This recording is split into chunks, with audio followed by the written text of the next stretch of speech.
Vous n'êtes pas obligé d'aimer la Côte d'Ivoire. Vous n'êtes pas obligé d'aimer. Madame Gbagbo acquittée, son avocat évoque un verdict de la honte. À la surprise générale, mais aussi à la satisfaction des siens, Madame Gbagbo, jugée depuis 2016 pour des faits de crimes contre l'humanité commis durant la crise post-électorale de 2011, a été acquittée mardi par la cour d'assises d'Abidjan. À l'absence de ses avocats officiels conduits par Rodrigue Dagué et dans un contexte de blocage entre les avocats commis d'office et la cour, après le retrait des premiers cités, le juge Boaki Kouadio a rendu la décision des jurés.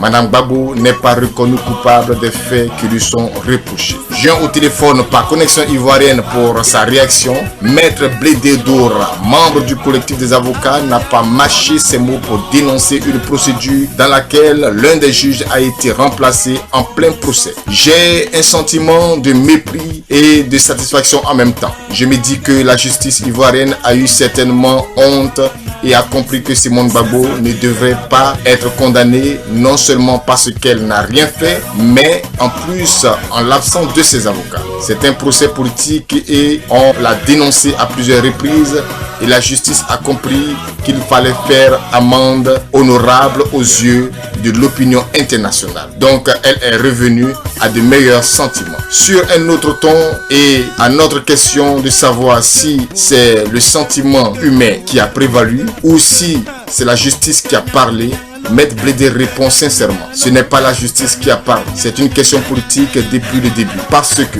si la justice voulait parler, elle accorderait au moins à Simone Gbagbo le droit de la défense. On ne peut pas admettre qu'on juge quelqu'un qu'on accuse sans ses avocats. On ne peut pas admettre qu'on juge quelqu'un par un juge qui n'a aucune connaissance du dossier. Ce n'est pas un droit quand on déclare que accorder des avocats à Madame Gbagbo est une faveur qu'on lui fait. Donc la justice n'a pas blanchi pour crime contre l'humanité pour cet avocat de Madame Simone Gbagbo. Si les deux procédures sont distinctes, le collectif a encore un mot à dire sur l'ensemble des deux procès. Il devait se prononcer dans les heures à venir. Mais l'on note quand même que les deux procédures, bien que distinctes, étaient liées. Aussi bien que dans le temps que dans la nature même des faits. Comment comprendre que Simone Gbagbo soit condamnée pour atteinte à la sûreté de l'État, constitution de bandes armées, vol ou réunion, etc. dans la même période et qu'elle soit reconnue non coupable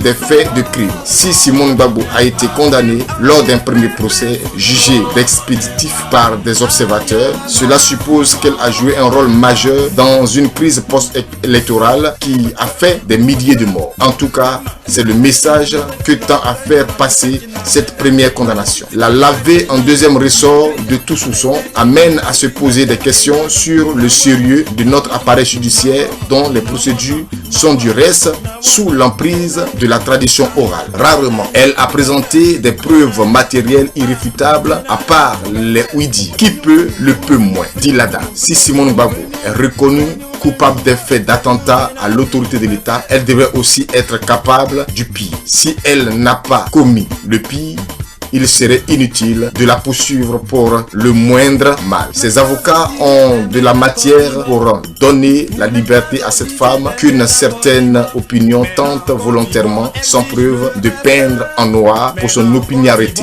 et ses choix politiques aux côtés de son époux Laurent Gbagbo.